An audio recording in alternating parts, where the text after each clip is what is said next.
Boa tarde, alunos aqui da Universidade Católica do Paraná. É uma alegria estar aqui conversando com vocês aqui nessa tarde de hoje sobre a pandemia do Covid-19 e as consequências disso na esfera da economia e principalmente da economia brasileira.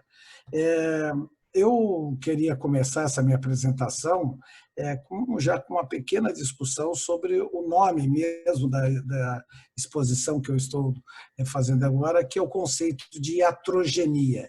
Eu tenho pensado nesse conceito já há uns 4, 5 anos, quando o professor Krugman fez alguns comentários sobre a crise econômica brasileira e a consequência da crise fiscal que surgiu no Brasil a partir de 2017, 2018, com o crescimento da dívida pública para níveis que hoje se aproxima de 79%, 80%.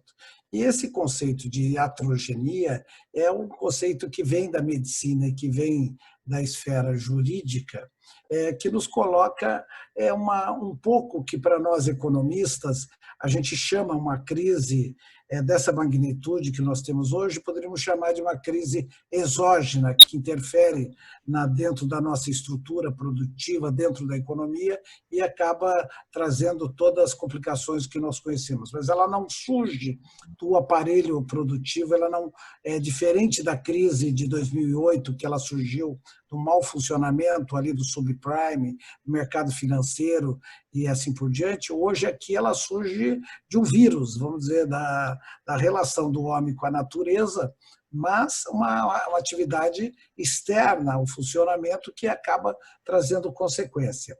Na literatura médica e jurídica, esse conceito de iatrogenia se refere a uma forma de doença, um efeito colateral, mais do que colateral, um efeito adverso ou complicação resultante do tratamento médico. Ou seja, na medida que você vai tratar um paciente, por exemplo, com câncer e entra com uma químio pesada, essa químio pode resolver o problema do câncer, mas pode trazer um efeito colateral negativo, aí no caso, que é, por exemplo, uma anemia. Essa anemia pode levar o paciente à morte, mas também pode ter um efeito secundário aí, né? E, vamos dizer, na medicina, isso daí, esse conceito aí tem sido muito utilizado para separar o conceito de erro médico. O conceito de erro médico, todos nós sabemos. Nosso filho, alguém da família teve um problema com o médico, você vai num advogado e processa. E nos Estados Unidos, aqui nos países mais desenvolvidos, isso passou a ser comum, você entrar com processo por erro médico. A iatrogenia não é um erro médico. Vamos dizer, é uma consequência adversa de um tratamento que, seguindo o melhor protocolo, traz uma consequência negativa para o paciente. E isso, vamos dizer, faz com que você separe o que é um erro médico daquilo que é uma iatrogenia. O erro médico cabe o processo. Agora, uma iatrogenia, não. Você como médico, tentou fazer o melhor para o seu paciente, mas isso trouxe um efeito colateral negativo ao paciente. E é essa ideia que eu gostaria de trazer aqui para a gente discutir, que a crise econômica é uma consequência negativa do combate à pandemia, que foge da nossa esfera estrito sensu de economistas e nos leva para se aproximar mais de outros profissionais da área da saúde, principalmente, que há longo tempo já tem todo um tratamento sobre como tratar essas epidemias, essas pandemias, e todo já um protocolo de seguir isso daí dentro da sua ciência. Mas nós, como economistas, aí vem a questão de como entender essa pandemia, e aí um pouco, acho que na nossa parte, é um pouco a ideia de que nós podemos minimizar as consequências dessa iatrogenia à medida que tem uma intervenção sólida na nossa área de economia. Ou seja, nós, economistas, podemos contribuir para minimizar essas consequências adversas que vêm do combate à pandemia, necessários e, vamos dizer, e que devem ser priorizados enquanto, vamos dizer, foco inicial das políticas públicas aí de combate a ela. Então, assim, felizmente a política econômica pode e deve agir para diminuir essas infecções econômicas que acabam sendo trazidas pelo pessoal da saúde, né? Mesmo sabendo que o Brasil tem restrições financeiras bastante fortes e é necessário para isso a gente intervir. Ou seja, gostaria de partir dessa introdução mostrando que poderíamos dizer que é um fenômeno exógeno, uma externalidade negativa, ou mesmo uma iatrogenia, que é uma linguagem que os médicos trabalham lá na sua área de saúde, para eles é um conceito, mas que nós, economistas, vamos ter que se envolver, já estamos se envolvendo, porque as consequências negativas no tecido econômico e social são muito relevantes.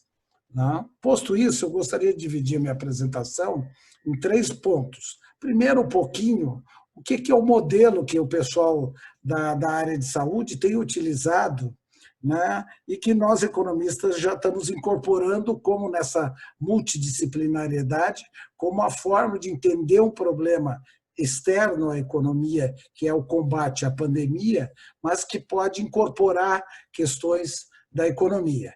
Depois dessa discussão mais teórica, né, vamos entrar alguns números da crise econômica mundial e brasileira, e terceiro, no final, mais em tempo de discussão mesmo, as políticas públicas de curto e médio prazo que nós, economistas, podemos adotar para minimizar esse fenômeno.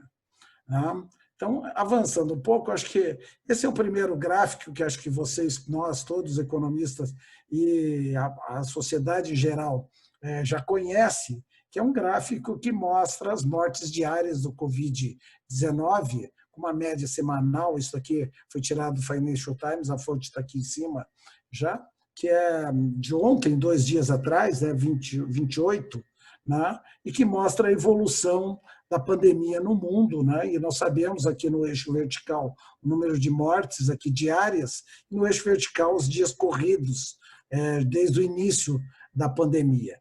E o que a gente vê aí é que, de fato, né, não é a gripezinha que todo mundo falava, isso trouxe problemas. Olha, é a maior crise, eu acho, da história do capitalismo. Ela, junto com a crise de 29, ela vai ficar na história do pensamento econômico com a grande crise econômica do século XXI. Não sei se teremos outras aí na frente, mas com o distanciamento que a história um dia vai dizer, vocês vão se lembrar desse momento importante, dependendo da situação trágica, das consequências dessa pandemia na estrutura social e econômica do nosso país. O que eu gostaria só de colocar nesse gráfico é a posição do Brasil entre as economias. Não vou repetir aqui, um evento que começa na China, que é a linha amarela que está aqui embaixo, zerando já aqui depois de 90 dias, né?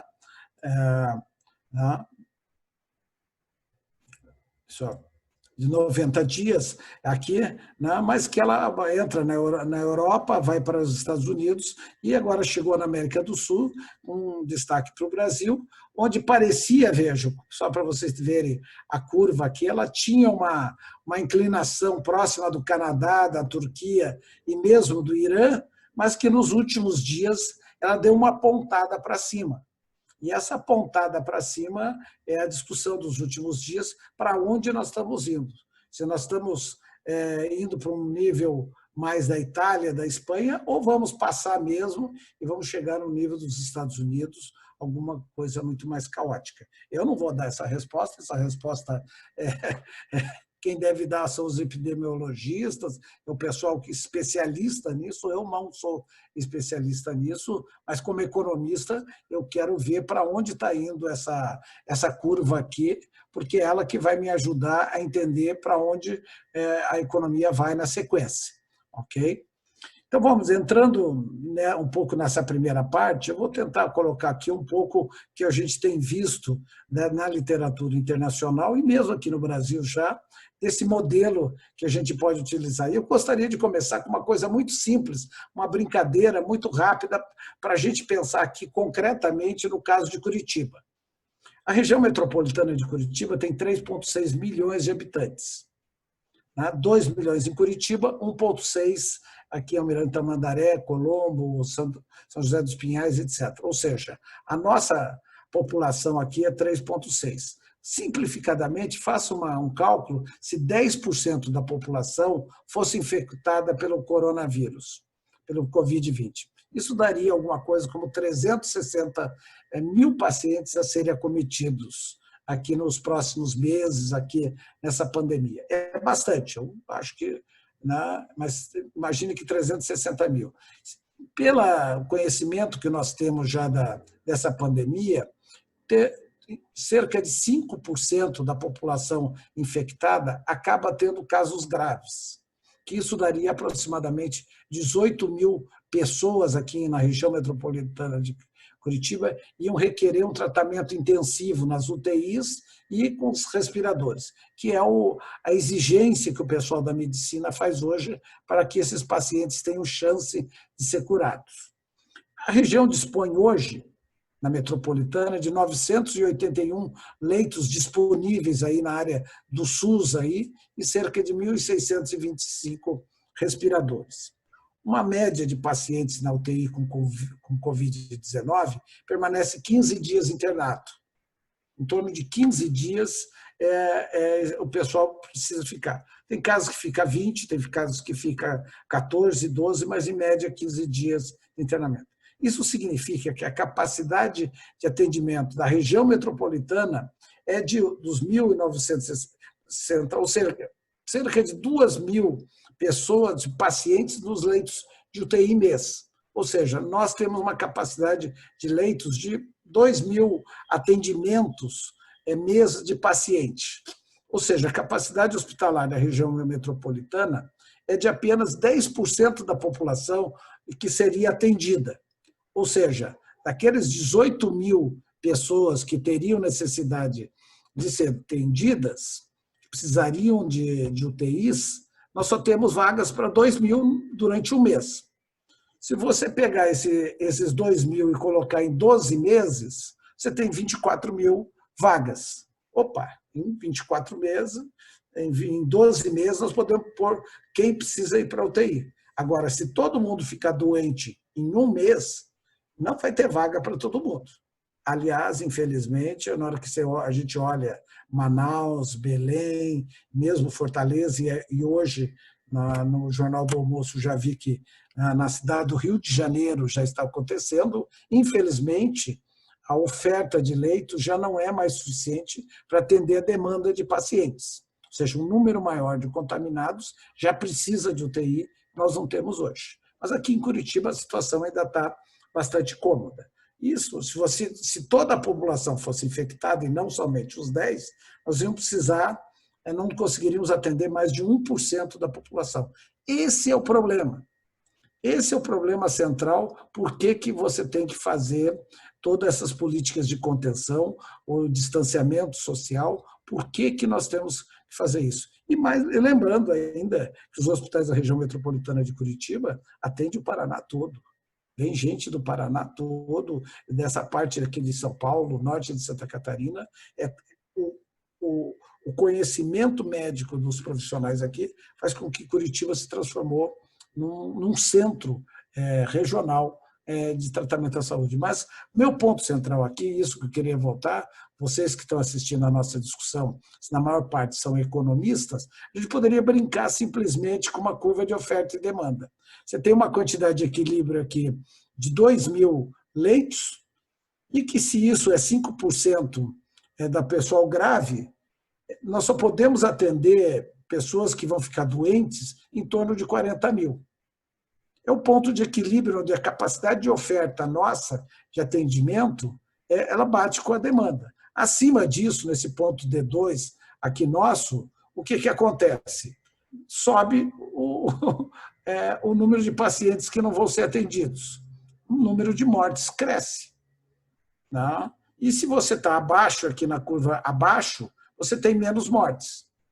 Né? Então, ou seja, como economistas, o máximo que nós precisamos saber nesse nível é que tem um problema de oferta e um problema de demanda. E isso fica claro, na hora que você vai discutir o modelo de epidemiologia que os médicos, pessoal da saúde, os profissionais da saúde usam. Aqui tem o que eles chamam o modelo do martelo e da dança, que são, no fundo, 3 cenários alternativos de você tratar essas pandemias. O primeiro cenário é aquele de não fazer nada. Deixa a pandemia pegar a população inteira, né? Esse é o efeito manada que eles estão chamando, né? Ou seja, deixa todo mais de 60%, 70% da população ser infectada. Com isso, nós vamos criar anticorpos, rapidamente nós podemos voltar a trabalhar e, com isso, a economia voltaria ao seu normal. No fundo, essa é um cenário parecido com o que o Bolsonaro, no fundo, pensa e acha que nós deveríamos ter agido assim. Por todos os epidemiologistas, você fala com os profissionais nessa área, todos eles acham isso um absurdo, você deixar essa situação. Um segundo, que é o mitigar, é você tentar fazer alguma coisa pequena para diminuir a velocidade de crescimento disso. Por exemplo, deixar o pessoal com mais de 60 anos em casa, né? Que talvez também um dia o Bolsonaro também falou nesse cenário, mas que ele não altera muito essa situação. É você manter a curva subindo, essa curva vermelha aí. E a terceira, que é o modelo epidemiológico que todo mundo diz, é o martelo e a dança. Ou seja, uma fase 1, onde que você tem que achatar a curva. Achatar por quê? Achatar para que ela possa, o pessoal que vai ser infectado, tenha tempo de ser tratado com dignidade nos hospitais, você ter chance deles serem tratados. Porque no cenário de mitigação ou de não fazer nada, a consequência é um número astronômico de mortes, que nós não podemos nem calcular, porque poucos países do mundo seguiram essa estratégia. Aliás, hoje eu não conheço nenhum que tenha seguido. Nós estamos entre os piores, no sentido do presidente pensar nisso daí, né? Ou mesmo, então, aí sobra o martelo aí, que é fase 1, eu dizer o seguinte: olha, entramos numa guerra, não conhecemos o inimigo, temos muito poucas armas para combatê-lo, nós precisamos ganhar tempo. É o momento de aprender, né? É o momento de diminuir a taxa de crescimento do vírus, a propagação desse vírus. É o que eles chamam na literatura do R.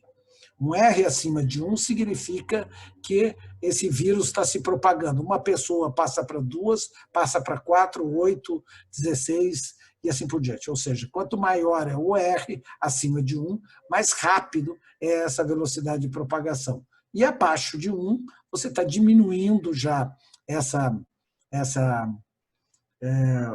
propagação, e com isso você consegue já reduzir a velocidade, diminuir essa pandemia. Aí, entender os casos, recrutar pessoal. Veja o problema de Manaus, eles têm a instalação física, mas faltam pessoas, faltam médicos, faltam enfermeiros, faltam fisioterapeutas, faltam psicólogos, ou seja, a equipe aí não é só de médicos, é um conjunto de profissionais na área da saúde que precisa disso. Melhora os tratamentos, testa adequadamente, aprende, dá tempo de você comprar os produtos para você fazer teste. Não dá para o dia da noite testar 210 milhões de pessoas. Então, você segura, tenta se resguardar para evitar o pior, né? Tira a pressão do sistema de saúde. Veja os nossos médicos como já estão sobrecarregados. Você cria uma capacidade de produção de produtos de máscaras, de diversos produtos aí na área de saúde, e faz uma análise do custo-benefício para ver quais atividades que vão poder voltar e qual que tem que ficar mais em quarentena, em isolamento ou distanciamento social, qualquer que seja a medida que você queira tomar. Então, essa é a fase que nós estamos hoje, que é o martelo, você tentar reduzir a velocidade de crescimento do vírus, né? E depois, a partir do momento que você reduz essa velocidade aí de reprodução do R, você abaixo de 1, você pode tentar fazer teste, traçar, melhorar, fazer uma educação de higiene, descobrir a vacina, fazer todas as formas de ir tocando isso para frente. Nós vamos avaliar isso daí um pouco, mas o que eu queria nesse momento aqui mostrar é que nós estamos nessa fase 1 aqui do martelo, a fase onde nós estamos tentando reduzir, né, isso daqui. E aí talvez a curva nossa não seja uma curva normal aí de distribuição, mas tem um sobe e desce, aí algumas ondinhas intermediárias entre os daqui. Isso é um modelo de estilo. Aqui tem um exemplo da Inglaterra, que é interessante, feito lá pelo pessoal do Imperial College, que é uma das maiores referências mundiais e está assessorando o governo da Inglaterra no combate à crise, que é você tentar ver o que você pode fazer, né, para você tentar achatar essa curva. A primeira coisa que eu gostaria de mostrar aqui, essa curva vermelha, linha reta lá, né, que vai lá do eixo vertical até aqui embaixo, aqui. É o limite da capacidade de atendimento hospitalar. Que aqui em Curitiba são os nossos 900 leitos, por exemplo, na região metropolitana de Curitiba, a capacidade de atendimento. Então, ou seja, se eu não faço nada, que é essa curva preta aqui, o pessoal acima dela aqui é muita gente que não vai ter condições de ser atendido lá.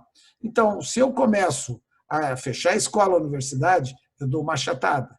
Se eu faço isolamento social e quarentena, eu dou mais uma achatada. Se eu faço o isolamento social dos enfermos, que eles não vão contaminar ninguém, certo? Eu achato mais essa curva.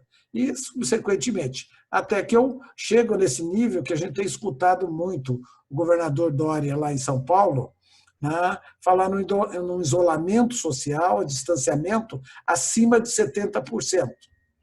Esse distanciamento de 70% é o número que vem lá da epidemiologia, lá do pessoal especializado nessa área, que vai dizer lá que vamos dizer, é o melhor momento que você pode achatar a curva para ela ficar abaixo disso daqui, que é um pouco essa curva aqui que você tem nesse outro gráfico aqui que coloquei um pouco mais em destaque. Então, essa parte de cima aqui é a nossa população não atendida e que pode ser o número de mortos que não vão ter condições de ser atendidos adequadamente nos hospitais, nos leitos de UTI.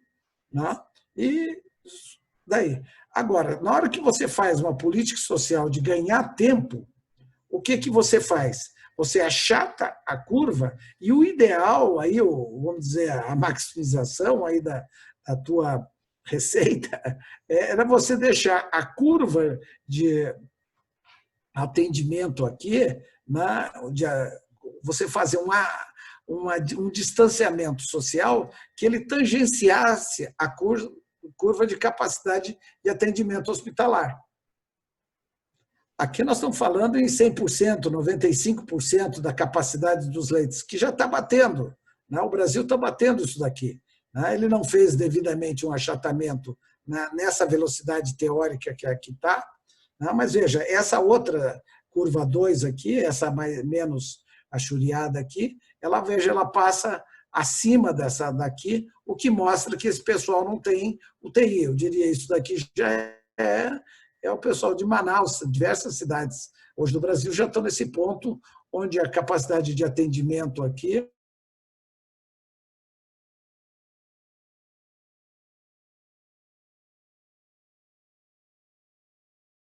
pode deslocar essa curva de oferta de atendimento.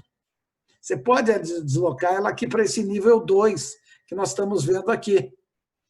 Ou seja, você dá tempo de aparelhar os hospitais, chegar equipamento da China, construir um novo hospital, treinar novos profissionais. E nós estamos vendo isso aqui no Paraná, nós estamos vendo isso em São Paulo, nós vimos isso na Itália, vimos nos diversos países.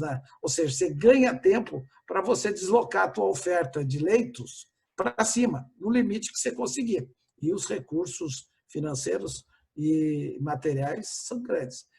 Tenho visto que, veja, a restrição maior hoje aqui não é financeira, a restrição é de material de recursos humanos. Nossa função de produção aqui está com restrição de mão de obra qualificada.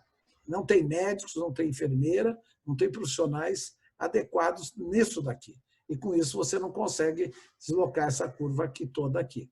Então, ou seja, isso aqui tudo é para falar da importância de você fazer o distanciamento, você ter uma política de evitar que o seu R cresça e, com isso, você possa dar tempo do pessoal que vai precisar de leitos hospitalares, tá, serem atendidos a contento. Agora, na hora que você faz esse distanciamento, parte da população para de trabalhar, as empresas param de funcionar, você tem que uma recessão muito grande se instala dentro da estrutura produtiva, ou seja, a economia para de gerar riqueza. Na hora que as empresas param de funcionar, quer seja na agricultura, na indústria, nos serviços, no governo, etc., o PIB cai. E quanto maior é o número de trabalhadores, quanto mais a economia maior é a queda do PIB. Então, daí que vem a ideia de que nós, economistas, podemos tentar minimizar esses efeitos da queda do PIB, a severidade da recessão aqui, com medidas macroeconômicas para tentar minimizar o efeito da recessão, e, com isso, a gente ter uma retomada mais rápida da economia na hora adequada. Ou seja, quanto mais rápida a pandemia acaba, mais nós podemos recuperar. Mas mesmo antes da pandemia acabar, nós podemos ter um conjunto de políticas macroeconômicas de curto prazo que podem auxiliar ao combate dessa recessão, que é a nossa iatrogenia, que é a recessão não desejada. Você pergunta para o médico e falou, olha, não é que eu não gostaria que gerasse uma recessão desse tamanho, mas é consequência, eu tenho que fazer isso, senão milhões de brasileiros podem morrer. 100 mil, 200 mil, aí os números aí a gente deixa para os epidemiologistas que trabalham com esses modelos. Esse último gráfico aqui, ele tenta sintetizar tudo o que nós falamos aqui.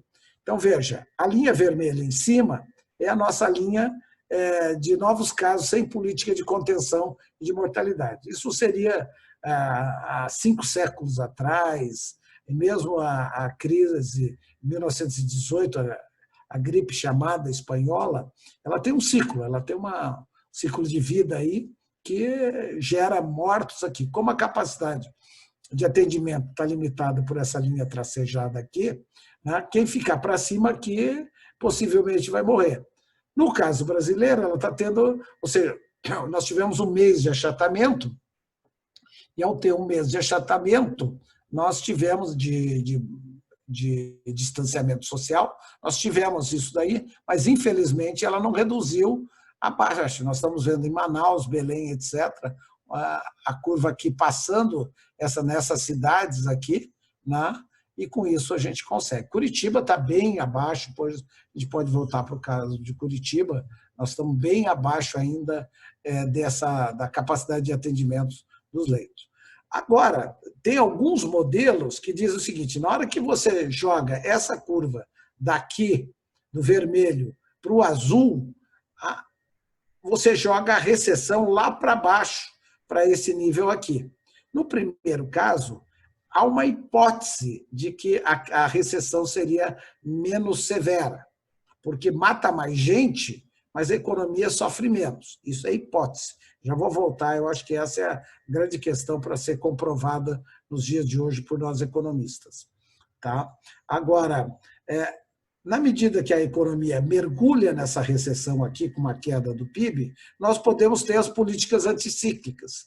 Podemos aqui tomar um conjunto de medidas que, ao invés dela ser no azul, ela volta para um nível verde aqui. Ela pode voltar aqui, com isso você também achata a curva da recessão. Você consegue levar a recessão aqui para menos severa do que ela poderia ser sem a intervenção econômica. Agora, o problema é se o piloto dessa política aqui não acredita nisso, na política anticíclica. E também se o piloto aqui que governa o país não quer fazer esse azul e que acha que o país deveria ter ficado nessa linha tracejada aqui. Então, eu diria, o nosso problema, que eu diria não é nem político, eu diria de regras de jogo mesmo, institucional, é o problema de que o presidente da República não acredita que é preciso achatar, indo contra o que 99% dos médicos e da área de saúde acham que deve ser a forma de você tratar uma pandemia, os especialistas, ou seja, ele não acredita na ciência aqui.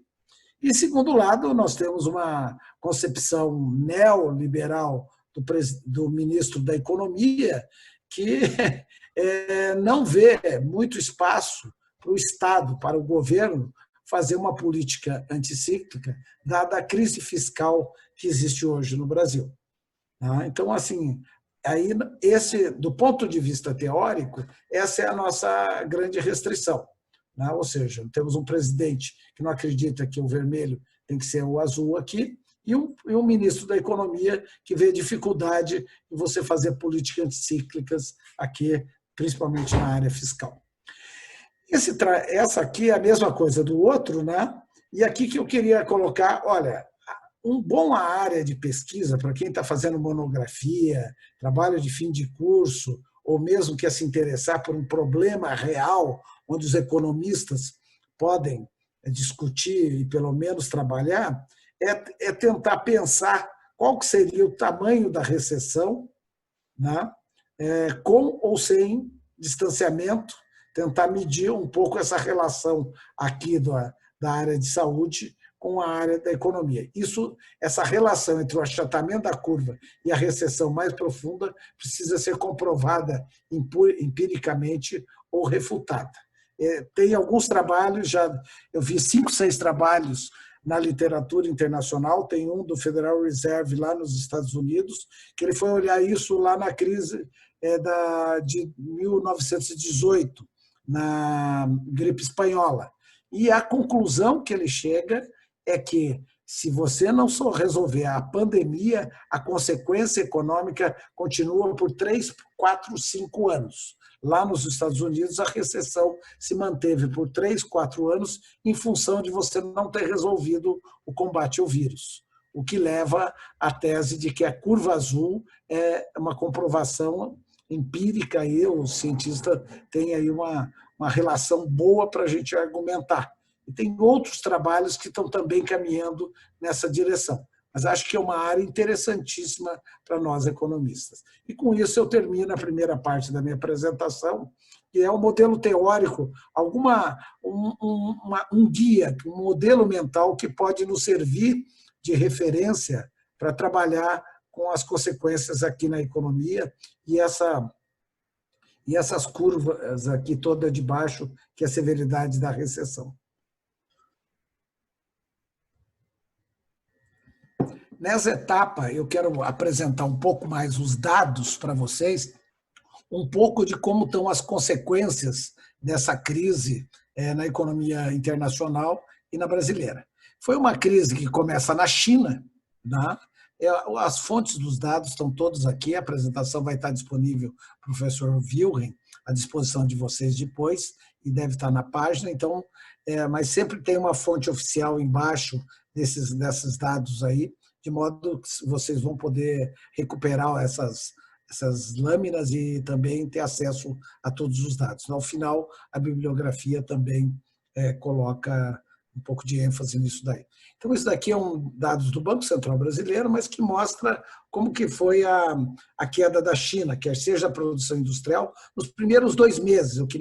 Aí a ideia é de ver como é que o começo, lá fevereiro, a crise começa em janeiro, final de fevereiro, ela está um pouco parecida com nós hoje. A nossa começa em março, estamos no final de abril, então nós já temos 1 mês e meio.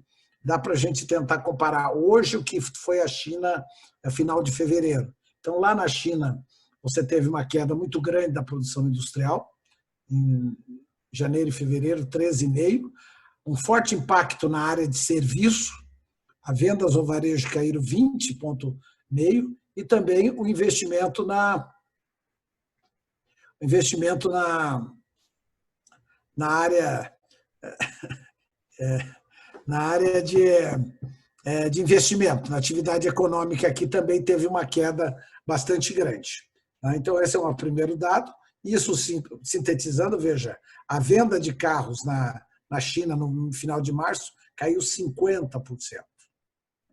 Ou seja, o setor de bens de consumo duráveis, com o automóvel liderando aí, foi um dos segmentos mais vamos dizer, cuja demanda cai fortemente na China dentro da questão da indústria. Claro, vamos dizer, tem setores como a indústria de alimentos onde a queda é muito pequena.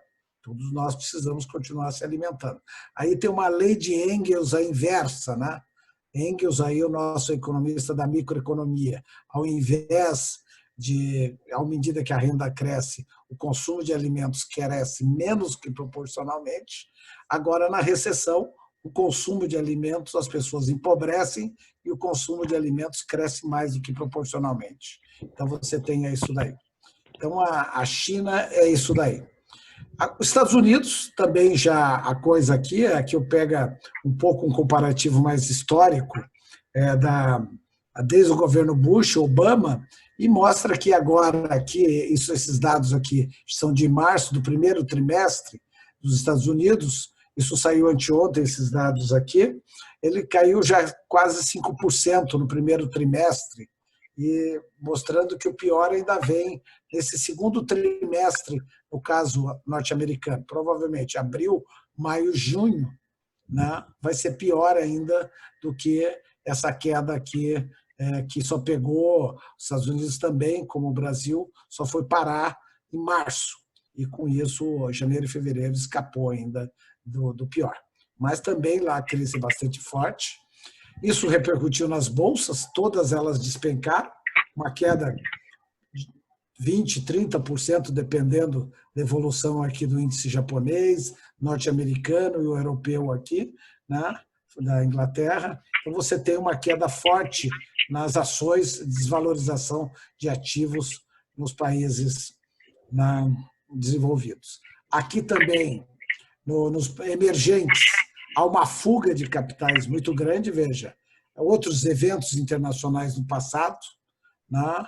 A crise global e aqui outras crises aqui, o Covid aqui é uma crise forte aqui na fuga de capitais dos países emergentes, isso aparece claramente na desvalorização cambial do país. Aqui também, nos países emergentes, a perda dos ativos, o Brasil lidera, vejam, um ponto pior aqui, se desvalorizou quase 50% o valor dos ativos das empresas brasileiras, Argentina, Colômbia, outros até a China, menos valor. Né? Aqui você tem em dólares, isso daqui é em dólar. Né? Então tem dois efeitos, a queda em moeda local, a desvalorização do Ibovespa, mais a queda da moeda norte-americana, a valorização da moeda norte-americana, a desvalorização do real. E isso aparece também aqui nas desvalorizações das moedas. Né? Isso daqui, veja, a data é começo de abril, tá? Eu preferi fechar meio cheio, aí, deixar o começo da crise mesmo, nós temos que ver mais para frente o que está acontecendo, a nossa desvaloriza mais, depois começa a retomar mais recentemente, mas você tem aí uma das moedas que mais se desvalorizaram, junto aqui com, tanto lá em cima é a queda, e aqui embaixo também, sempre, uma das moedas que mais sofreram foi a moeda brasileira. Por que isso? Eu diria que tem dois motivos. Uma é a especialização do Brasil em commodities e no comércio internacional, vamos voltar a isso, né? Cerca de 60% da nossa pauta exportadora está vinculada a commodities. Nós sabemos que as commodities dependem muito do ciclo dos países desenvolvidos. Se o país está crescendo, lá como foi 2004, 2005, as commodities se dão bem. Se o mundo está em recessão, depressão, o nome que nós vamos dar nos próximos meses para esse evento do primeiro semestre, não sabemos, mas a consequência é que as commodities caem de preços e, com isso, os países que dependem da commodity têm problemas maiores no seu balanço de pagamentos e a conclusão é essa, sofrem mais. O Brasil é um exemplo disso.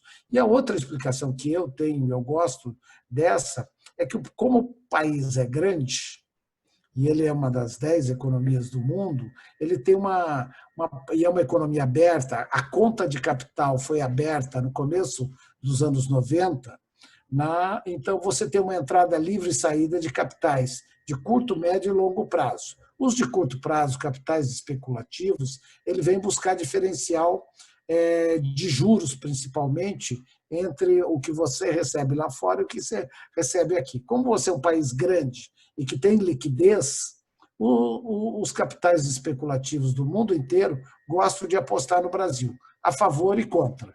Ou seja, quando o momento é de bonança, a entrada de capitais é grande, isso gera uma valorização artificial do câmbio, como eu gosto de usar essa expressão. E no momentos de crise, de recessão e de fuga de capitais, você tem um overshooting aí, né? Um excesso de desvalorização da nossa moeda, porque todo mundo está saindo disso daqui. Então, isso é uma característica. Como tratar disso? Há uma discussão toda na literatura de economia internacional que eu acho relevante e principalmente tem a ver com a doença holandesa maximizada por esse problema de fuga de capitais. Recomendo essa literatura para quem quer aprofundar nisso daí. Bom, eu vou passar rápido aqui, tem consequência muito grande no mundo do trabalho. Ontem saiu um relatório da Covid no mundo do trabalho e houve uma queda nas horas trabalhadas nesse primeiro trimestre de 4,5% no mundo, o que equivale a aproximadamente 130 milhões de empregos no período teriam sido perdidos com a situação pré-crise. Ou seja, a consequência no mundo do trabalho é muito grande, ou seja, as pessoas perdem o trabalho e com isso nós temos já uma consequência muito grande na área social. Tá?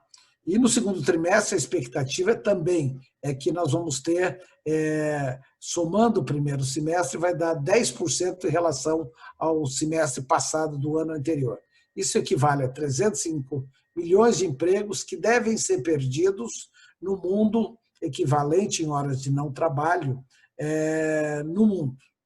E que nesse próximo trimestre agora, vão ser quase 200 milhões de horas equivalentes que deixarão de ser produzidas. Né? Ou seja, 3/4 dos trabalhadores informais, ou 1,6 bilhão de pessoas, vão enfrentar o perigo imediato de que seus meios de subsistência sejam destruídos. Então, o impacto social é gravíssimo. Eu diria, essa é a tragédia, a grande tragédia do início do século XXI, é o impacto social dessa crise econômica. Quem mais vai sentir são os trabalhadores de baixa renda, setor informal e assim por diante. É lá embaixo que nós vamos ver a tristeza que essa crise, as consequências dela. E isso também acontece, é mais forte na África e na América, na Ásia já é menor, na Europa também é bastante forte esse impacto aqui.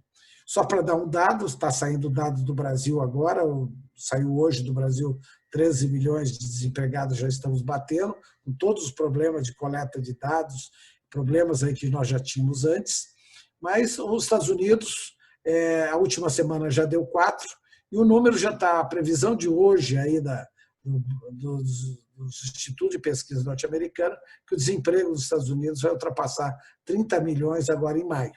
Já vamos atingir 30 milhões de desempregados nos Estados Unidos. Veja como a velocidade com isso atingiu os Estados Unidos. Outras consequências lá fora também é a poluição. Veja que isso, se a economia para de produzir, a poluição diminui, a externalidade negativa da poluição aí gera o efeito positivo. Estão vendo a Baía de Guanabara aqui no Brasil, estão vendo nos céus da América do Sul e na Europa também. Aqui, veja, esse primeiro gráfico era o nível de poluição em 2019, março e abril, e agora aqui nesse de baixo, em março e abril de 2020, veja como o céu aqui do norte da Itália, aqui Milão, que foi próximo lá do epicentro dessa pandemia, como está mais limpo agora em relação ao ano passado, a Alemanha aqui, a Suíça, o norte da França também, onde a poluição cai bastante em função dessa não trabalho, desse não PIB sendo produzido. Aqui é a densidade de dióxido de nitrogênio aqui, ok? Então, eu só queria um pouquinho mais me referenciar no efeito das commodities, porque é o mecanismo de transmissão da crise mundial para o Brasil é sobre a consequência no mercado de commodities. Tá? Ou seja, como o Brasil depende do setor exportador muito das commodities, né? Então o que acontece com as commodities repercute em termos de balanço de pagamento e principalmente repercute nos modelos aí do que o pessoal usa para fixar o câmbio, para determinar o preço do real em relação ao dólar. Né? Nossa balança comercial, nossa balança de transações correntes, que no fundo, se cai muito os preços das commodities, o déficit de transações cresce e com isso você tem uma necessidade de capitais que, na ausência de capitais, você ajusta via câmbio flutuante a uma paridade mais baixa, no caso aí.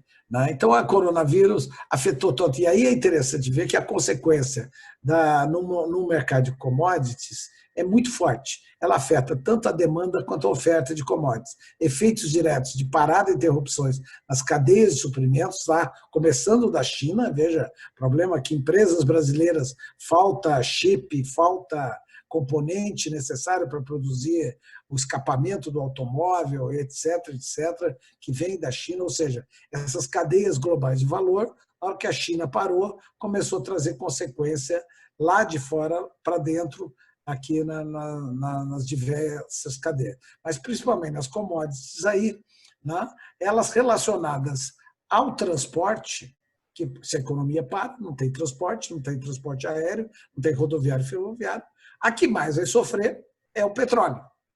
Então, o desequilíbrio na oferta e demanda daí faz com que uma queda sem precedentes no petróleo e que não deve se recuperar tão rapidamente.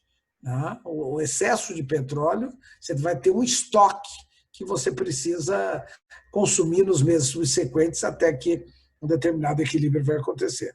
Agora, na área de commodities agrícolas, né, nós não tivemos grandes alterações de preços, porque é aquilo que eu falei para vocês da lei de Engels. A primeira coisa que as pessoas precisam é se alimentarem.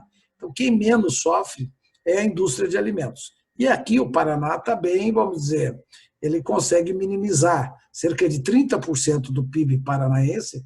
Depois nós temos nosso especialista aqui em contabilidade social, professor nosso aqui do departamento da PUC, né, que está aqui nos assistindo, que vai poder nos dizer alguma coisa com mais detalhes sobre isso. Mas as estimativas que o agronegócio paranaense seja responsável por quase 30% da geração de renda na nossa estrutura produtiva. E, com isso, elas foram o segmento que menos sentiu dentro das commodities. Já as commodities minerais sofreram bastante em função da queda do crescimento chinês. Minério de ferro, que o Brasil exporta, alumínio e outras commodities aí, elas dependem um pouco do nível de atividade industrial dos países lá. Já o alimento, todo mundo tem que comer a soja, vai usar a soja para gerar proteína do frango, do porco e assim por diante. Então já sofre menos que as minerais e muito menos que a energia aí. Então, isso aqui, veja, aqui você tem a queda do preço do petróleo, os preços aqui, ó, aqui é isso aqui no comecinho do ano, aqui, nos preços das bebidas, dos alimentos, né, das matérias-primas, o preço do milho e da soja, tudo essas quedas aqui, as diversas commodities, e principalmente aqui, vejo, você tem o barril do petróleo, vejo uma série mais longa, que vai desde 2000 até 2020, com o preço do barril do petróleo próximo de $20 aqui. Pois tem toda uma discussão sobre o preço do petróleo negativo, que a gente pode voltar a essa discussão também, mas isso aqui é a cotação do petróleo cotado lá na Bolsa de Londres. Bom, aqui eu quis separar aqui o preço das commodities em energia agrícola e metal, como eu havia dito. E vejo que a queda aqui em março é muito mais profunda da energia, no caso petróleo e gás, do que na agricultura, que é o que o Brasil produz, e mesmo nos metais aqui, que é essa linha amarela que nós temos aqui. Então, ou seja, é claro isso daí, né? E aí eu acho que vale uma reflexão sobre essa especialização, ou seja, né, em termos da estrutura produtiva dos países industrializados, o que parece que aconteceu é que as indústrias que dependem mais, vamos dizer, do consumo popular sofrem menos. Mas também, lá na outra ponta, empresas como aqui, veja aqui, aqui passando aqui, isso, empresas de base tecnológica, estamos usando o Zoom. Veja a valorização das ações tecnológicas dessas empresas de videoconferência. Netflix, Amazon e outras empresas de bases tecnológicas estão tendo um comportamento muito bom em termos de comportamento nessa pandemia. Então, parece que você tem os dois extremos. De um lado, as indústrias mais simples, de alimentos mais tradicionais, aí sofrem menos, e também lá em cima, as novas formas do mundo do trabalho, novas formas de você ter um relacionamento entre pessoas, as empresas que apostam nessa área também se dão bom. Isso serve para a gente pensar como vai ser a dinâmica de comportamento das diversos setores industriais, diversos setores produtivos nos próximos anos, o que deve acontecer à medida que essa crise se alonga por algum determinado período. Outra área que sofreu também foi o transporte. Veja aqui, os voos aéreos, comparado 2017, 18, 19 e 20, a queda de em torno de 200 mil voos que chegavam diariamente, existia no mundo, caiu para agora aqui 60, 70 mil voos nos dias de hoje. E aí o setor aéreo, nós estamos vendo o impacto já no Brasil, na relação da Embraer com a Boeing, que não deu mais certo em função disso e também dos erros da Boeing, o avião dela lá com o seu aparelho, que caiu, os problemas todos, mas, ou seja, esse setor aéreo é um setor que está sofrendo muito nessa crise. Então, assim, a gente, aqui no Brasil, como a crise, nós controlamos mais ela, foi principalmente agora a partir de março, vejam a queda que teve no congestionamento das regiões metropolitanas. Isso seria um indicador ainda muito cru, muito ruim daquele R nosso. É importante você tentar fazer uma associação entre queda do congestionamento e a velocidade com que o R está acontecendo. Vamos dizer, é claro que o Brasil começou a praticar uma política de distanciamento social fortemente na segunda quinzena de março. Isso repercutiu nessa redução e que agora, infelizmente, no meu entender, um pouco prematuramente, está voltando a crescer isso daí, com consequências ruins, de novo, no nosso R. Mas esse acho que é um bom indicador disso aqui no Brasil. O Brasil também, as vendas duráveis agora em março, caiu 6,3%. Os duráveis também caem numa proporção parecida com a China lá. Os serviços caem menos um pouco que a China, comparado lá no passado. Mas nós vamos ver agora, deve sair, amanhã ou depois deve sair o comportamento de abril. Aí eu acho que nós vamos ter uma figura melhor do que está acontecendo nesse setor industrial nosso e de serviços, mais recentemente, passado mais um mês e meio desse início do distanciamento social. A inflação nossa está morta, Ela, veja, saiu dado recente, agora, ontem saiu a prévia do IPCA com uma pequena deflação de 0,1 aqui, o que dá um acumulado no ano aqui, próximo, menor que 3. Hoje tem reunião do Copom, o Comitê de Política Monetária, e provavelmente nós vamos ver talvez uma redução pequena aí na taxa de juros, mais ainda por parte do Banco Central, que nesses ambientes de recessão, a probabilidade de uma deflação é muito grande. O único efeito adverso aí, sentido contrário, é a evolução do câmbio, que trigo, que é uma commodity que o Brasil ainda importa, e o trigo não caiu de preço, pelo contrário, ele subiu por problemas climáticos, você tem uma alta da inflação. Mas veja, o petróleo, que é outro tradable aí, como nós chamamos, ele caiu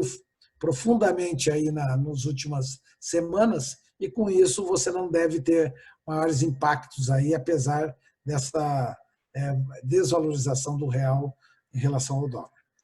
O dólar para cima, né? Então essa é a grande consequência no Brasil. Você tinha um equilíbrio aqui em torno de 4, 4,3 aqui, e hoje o equilíbrio está próximo de 5,30, 5,40 aqui. Assim. Então, por que essa questão? Já comentamos ali para trás. Tem duas variáveis que eu reputo importantíssimo. É a fuga de capitais, que também já mostrei, de capitais especulativos, que deixa o país, e segundo, a desvalorização das nossas commodities, queda nos termos de troca, que repercute na balança de transações correntes. Modelar isso daí também, eu acho uma boa área aí na economia internacional. Os alunos do professor Wilhelm podem tentar ver o grau de sensibilidade do câmbio a essas mudanças. Bom, a Selic, também, que é a reunião do nosso cupom, todos vocês conhecem, ela chegou lá a 14% em 2016, vem caindo fortemente, está em 3,75 e deve cair mais ainda um pouco hoje na reunião do cupom, é o esperado aí. Vamos ver o que vem dessa área aí. Né? E a consequência global, se a gente, para fechar essa parte das consequências na economia mundial e mesmo no Brasil, é a queda do PIB. Né? Ou seja, aqui você tem a queda, o comportamento do PIB no ano de 2019, 2020, 2021, com a projeção 2021 feita agora a partir do Covid-19, feita agora, semana passada, saiu no Outlook do Fundo Monetário Internacional, as projeções feitas pelo FMI, o comportamento do PIB. A exceção da China, que deve crescer só 1%, veja que o dragão chinês vinha crescendo a mais de 8% durante 30 anos. Esse ano vai ter uma taxa próxima de zero, dependendo das políticas econômicas que eles vão adotar, mas as projeções hoje do FMI colocam 1%. O restante tudo 5, 6, 7, né? E temos aqui também os BRICS e a Arábia Saudita, mas o Brasil com uma expectativa de 5,2, 5,3 de queda do PIB, que é um desastre, né? Que é um desastre se de fato esse nível se confirmar nesse ano. Bem pior do que o 3,8 de 2015 e 2016, que foi ou seja, traz a maior recessão da história brasileira. Nós vamos ter nesses anos de 2015 até 2020 e 2021, vamos ter uma fase muito negra na literatura da história econômica brasileira. Não estamos sozinhos, né? Rússia, África do Sul, etc. A Índia também está um cenário aqui pequeno, um comportamento já também próximo de 1,5, 2 aqui, que também seria uma situação bastante interessante para a gente analisar no debate. Bom, aí então a gente entrando no final da apresentação, viu, Rita? Já estou, como é que eu estou meu tempo? Terminando, né, viu? Tenho mais 5, 10 minutos. Oi, Fábio. Você já estourou bastante o tempo, mas fique tranquilo. Vou parar, então vou parar. Então... Você já foi 1 hora, mas fique tranquilo. A gente está com tempo aí, tá bom? Vou terminar mais 5, 10 minutos, então. Bom, aqui tem uma previsão que eu até acho um pouquinho mais correta, aqui gosto mais das previsões da The Economist, mas ela considera também em relação à variação do período pré-Covid. Ela mostra aqui o que era. O Brasil previa crescer esse ano 2,4%. Já tinha reduzido para 2,2%, 2,1%, já estava se revendo, mas agora o tombo vai ser de 5,5%. Então, veja, aí dá a variação entre o que estava projetado e o que de fato vai acontecer. Então, veja, o tombo aqui, nosso, é o maior do mundo. Infelizmente, né, a seguir a trajetória que está tudo sendo determinada pelos fatos, né, o Brasil vai ser o país no mundo que mais vai sentir essa recessão nesse ano de 2020, com uma queda de 7,9%. Entre os dois projetadas. O nosso ministro da Economia gosta de dizer que ele já estava vendo o avião voando na velocidade de 2% ao ano.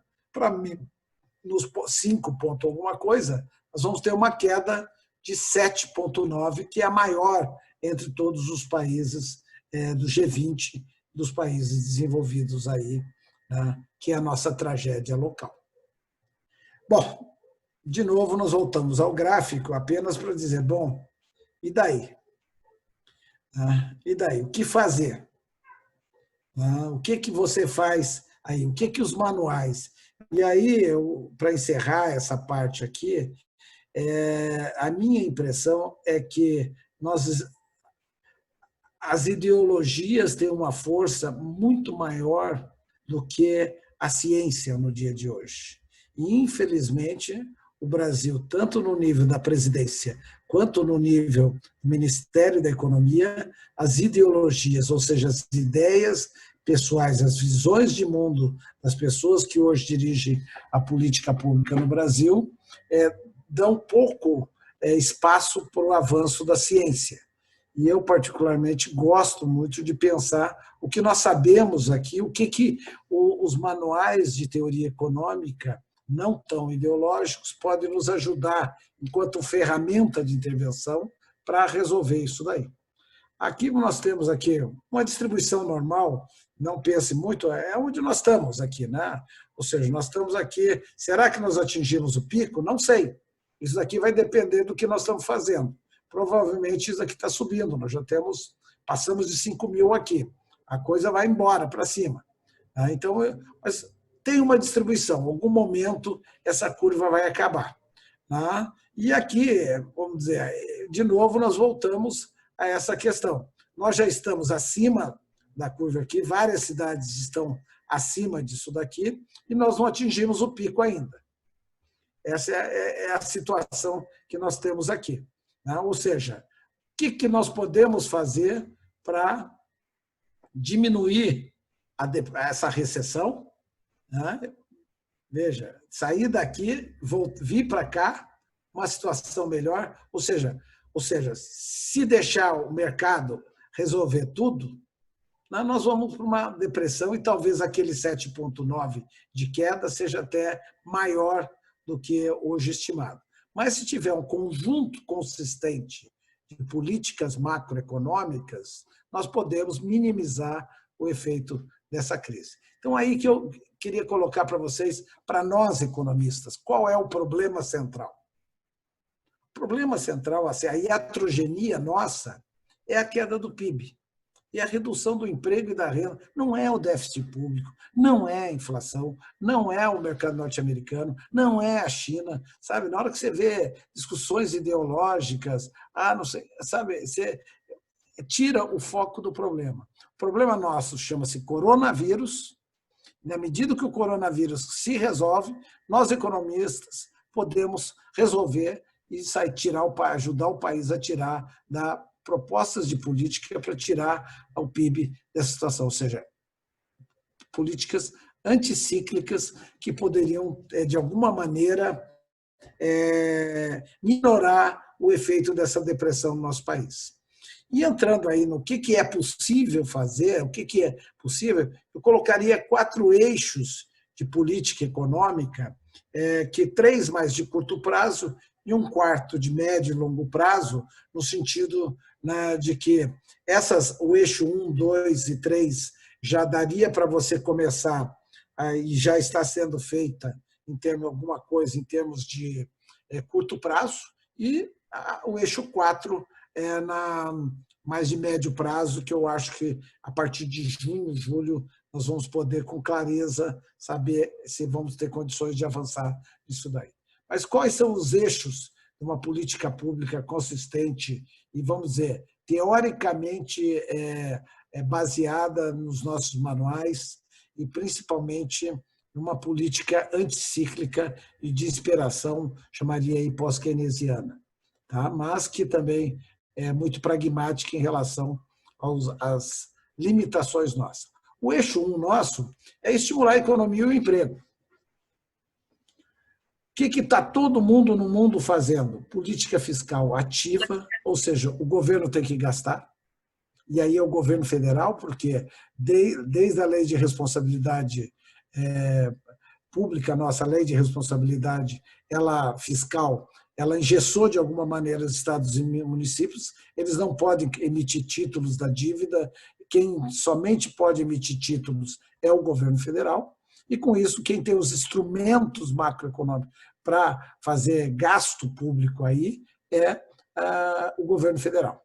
Uma política monetária ativa, no sentido desde a nossa Selic, que nós vamos ver hoje, mas já está avançando, eu diria, nesta área, eu estou surpreso de ver como o Banco Central tem sido proativo em determinadas áreas de gerar liquidez para o sistema bancário. O que falta mais agora é um avanço do sistema bancário para o setor privado, para as pessoas físicas, jurídicas, aí, para chegar na população, nas empresas, mas num primeiro momento acho que nós tivemos uma atuação muito forte, e eu diria até bem sucedida até agora, do governo do Banco Central brasileiro, e uma política cambial que eu chamaria de acomodatícia ao novo ambiente internacional. Num regime câmbio flutuante, é isso, você não tem muito espaço, dá para minimizar o efeito do capital especulativo, dá, né? Intervenções diárias do Banco Central, alguma desorganização, mas ou você tem um novo ambiente e provavelmente o equilíbrio cambial nosso, no curto prazo, ele vai ser próximo de 5 e não mais de 4, como nós estávamos falando, em função dessa redução dos preços das commodities aí e não da volta do capital especulativo nesse curto prazo. Essa é a impressão. Mas eu diria que nessa eixo 1 aqui, o que está faltando para o país é uma política fiscal ativa. Tá? Nós estamos, é impressionante. Tem aqui, eu trouxe aqui para vocês, aqui hoje mesmo saiu um artigo muito bom sobre os gastos do governo na área de saúde. Ou seja, o Brasil já tem uma dificuldade histórica de gasto, de implementar o gasto público, a execução do gasto público. Nesse governo federal, essa dificuldade está maior ainda.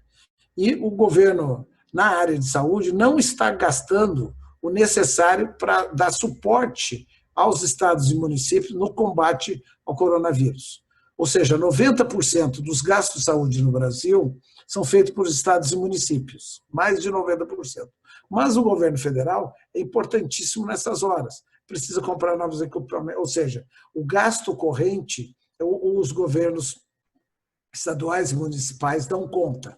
Mas o governo federal é o elemento essencial para deslocar aquela curva da oferta ali mais para cima, permitir que o sistema funcione de maneira competente, que ele possa contratar médicos, pessoal da saúde, pagar bônus para eles, ou seja, você ter uma atuação digna aí para esse pessoal da saúde. Infelizmente, a execução orçamentária no Ministério da Saúde está muito ruim. Menos de 5% do orçamento foi de fato liberado e foi pago. Ou seja, imposta no governo federal e não consegue os estados e municípios acessar. Então, aí nós temos um problema crucial, que isso é o arroz e feijão do dia a dia. Então, isso daí tinha que ser o segmento mais prioritário de toda a política pública nesse momento, porque é isso que permite dar um oxigênio para a curva de oferta nossa lá, para que os médicos possam atender com dignidade seus pacientes. E isso nós não estamos vendo. E também temos um ministro da Economia que recentemente está dizendo clara que ele não vai fazer nenhuma política fiscal ativa, ele vai limitar os gastos públicos ao orçamento vigente. Agora, veja, todo mundo está aumentando o endividamento público. Porque, veja, na hora que a gente fala a dívida pública é 75% do PIB, nós temos dois indicadores, a dívida pública e o PIB. O PIB está despencando, então só pelo PIB despencar, a relação já vai aumentar.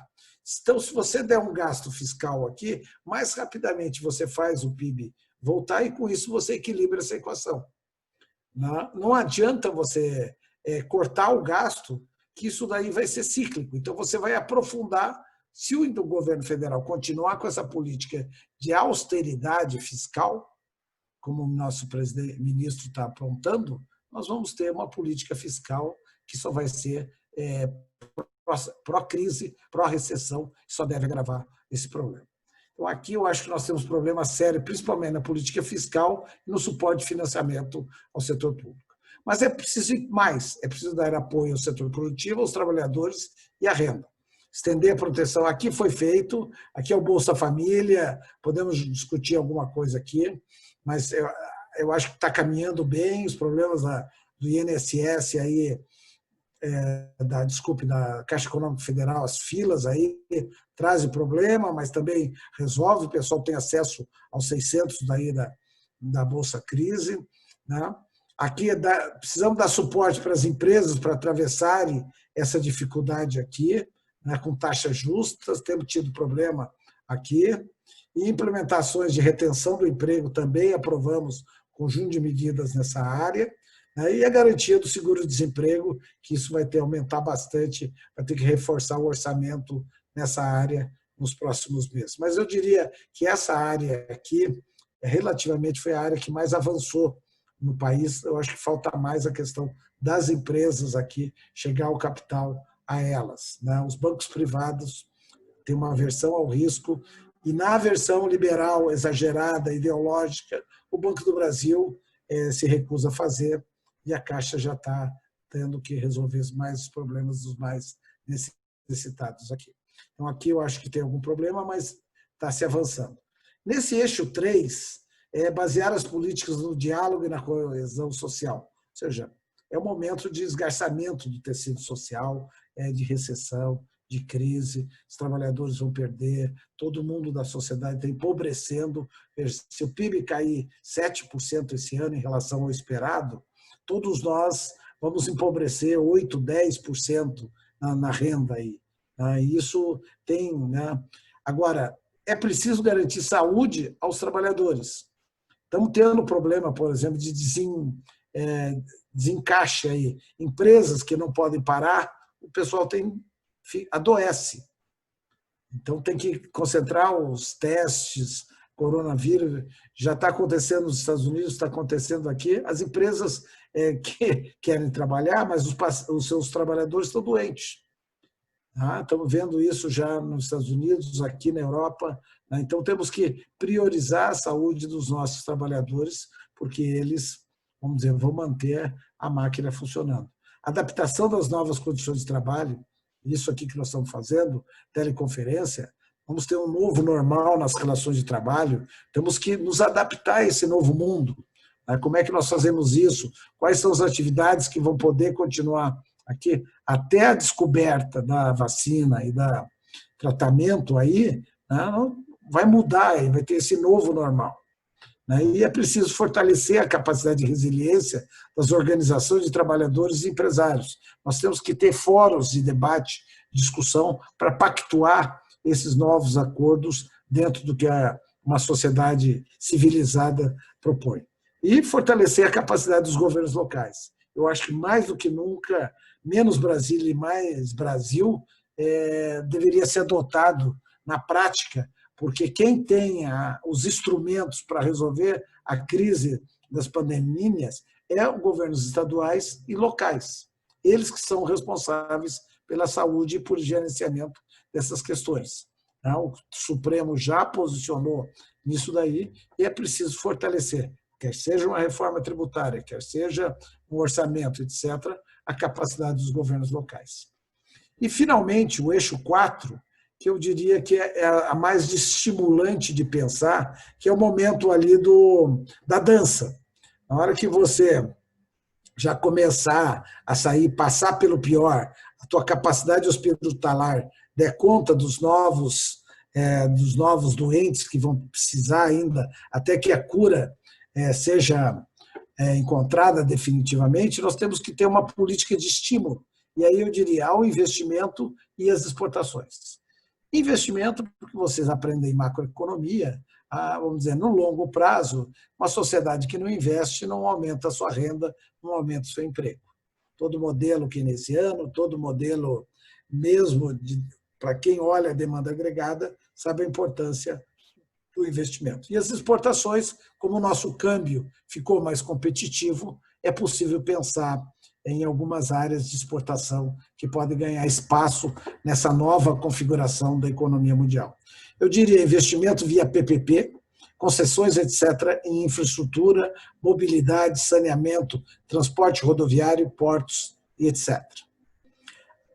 Aí não pode ser ideológico, tem que ser técnico, tentar uma visão pragmática do problema e o que instrumentos nós temos para resolver. Determinadas áreas precisam de investimento público, determinadas áreas não precisa. Tem áreas que você precisa complementar. E aí a ideia de complementariedade entre Estado e mercado. O Estado tem problema? Tem, mas o mercado também tem problema. Então, na medida que você tenta minimizar os problemas negativos dessas duas instâncias, você pode ter uma estratégia mais favorável ao investimento e às exportações. Eu defendo, já sei, essa é uma visão minha antiga, uma reindustrialização seletiva do país. O mundo pré-2008 levou uma concentração muito grande da industrialização na China. Grande parte da manufatura hoje está na China. Isso, com a crise de 2008 e principalmente com a crise agora de 2020 e 2021, determinados segmentos vão ter espaço para uma reindustrialização seletiva. E aí o meu ponto é que essa reindustrialização ela é complementar ao agronegócio que nós já temos. Um setor dinâmico de exportação, mas na hora que você olha setores de fármacos, setores de insumos como fertilizantes, etc., a nossa dependência em relação ao exterior é muito grande. Com a queda do preço do petróleo, nitrogênio e outros insumos podem ser produzidos aqui. Digo isso porque você tem um pré-sal, você tem uma plataforma petrolífera no país que com a crise também vai sofrer, mas ao mesmo tempo ela acha que ela ainda é competitiva a nível de preços dessas que nós estamos escutando hoje, né? Então você pode fazer uma reindustrialização seletiva complementar ao agronegócio, a indústria de saúde, isso todo mundo vai ter que investir mais nessa área, quer seja em máscara, equipamento, etc., até o momento que você vai ocupar espaço. A própria aeronáutica, nós temos o setor mais dinâmico da economia brasileira, mais intensivo em tecnologia, não deu certo a parceria com os americanos, eles voltaram atrás aí. Nós temos uma indústria aeronáutica a preservar, e o que nós vamos fazer? E a indústria ligada ao meio ambiente.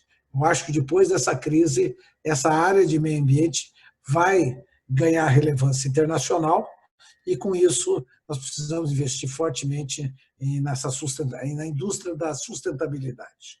E, finalmente, devemos fortalecer as instituições multilaterais e a cooperação internacional.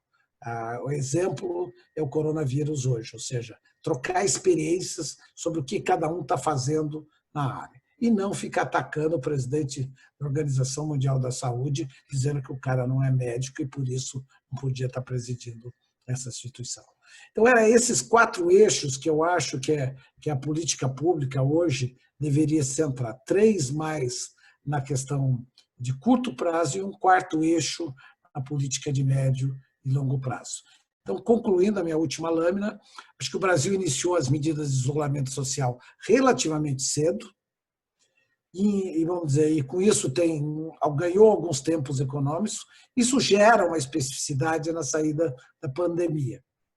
Ele ampliou o achatamento da curva, eu acho que já é claro que nós achatamos, veja Curitiba, não explodiu nada, mas também cria um anseio na população por um afrouxamento das medidas de contenção. Algumas regiões, o Brasil é quase um continente, não dá para pensar que é uma única cidade que você trata tudo igual, a heterogeneidade nossa é muito grande e você vai ter políticas de saída regionais.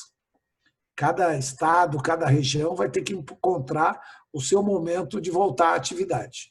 O pico da pandemia e a velocidade de redução do número de mortes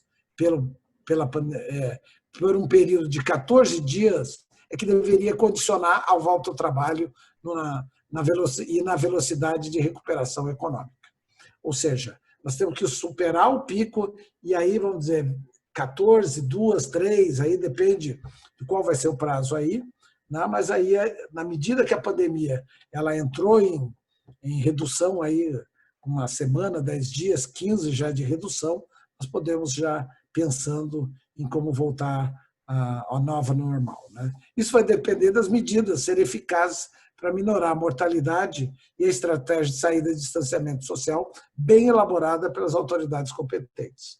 Ou seja, é essa hora aí que é você diminuir a força do martelo e começar a dançar. E essa, vamos dizer, tem muita coisa que os economistas podem contribuir nessa área aqui, que tem atividades e atividades. Quais são aquelas atividades que não evitam um crescimento muito grande do R e quais aquelas que podem reduzir mesmo e podem funcionar sem problema. A existência, e aí eu concluo, a existência de vozes destoantes em postos chaves, como na presidência e no Ministério da Economia, pode agravar a crise econômica ou retardar a recuperação dessa economia. Essa é, vamos dizer, a minha lição de economia política para vocês, estudantes aí, que para a gente pensar um pouco nisso daí. E eu encerro, né, aqui só com a bibliografia que eu estou usando, que eu usei nessa apresentação, né? Esse aqui do José Roberto Afonso é essa que está falando hoje, que saiu agora, está publicada nessa Poder, saiu ontem, que está muito interessante, mostrando a dificuldade, que é a primeira medida. Qual é a primeira medida de política econômica que o governo federal tinha que ter feito? Pôr dinheiro na mão dos prefeitos e governadores para poder atacar a pandemia. Porque com isso deslocaria a curva de oferta e possibilitaria mais. Esse trabalho de José Roberto aqui, Afonso, para mim, é importantíssimo porque ele mostra como nós temos dificuldades para resolver isso daí. Muito obrigado, professor Vilhelm, muito obrigado, Jackson, e estou à disposição aqui para perguntas, questões a mais.